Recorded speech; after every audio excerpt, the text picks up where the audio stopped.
अब ये देखिए कि ये तहरीक के जो नुमाइंदगान खड़े हो रहे हैं, ठीक है, इस वक्त जरूरत इस अमर की है। आपने गुज़िश्ता चंद सालों के अंदर अपने और पराये की तमीज कर ली, ठीक है, ना रोटी मिली, ना कपड़ा मिला, ना मकान मिला, ना कुछ मिला, ना ये मिला, कुछ भी ना मिला। तवज्जो है।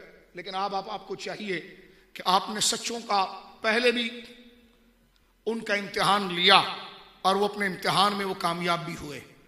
सबसे बड़ी चीज दीन है, इस्लाम है और हमारे दीनी अखदार है और निज़ाम मुस्तफ़ा है। और ये कैसे हो सकता है कि दीन के मुहाफिज आए तो वो आपके हक को मारें? दरअसल जो दीन को नहीं जानता इसलिए वो हक को मारता है, और जो रसूलुल्लाह की इज्जत को जानता है और उस पर पहरा देता है तो उसे पता है रसूलुल्लाह मेरे नारों से नहीं खुश होते, रसूलुल्लाह उम्मत की खिदमत से खुश होते हैं।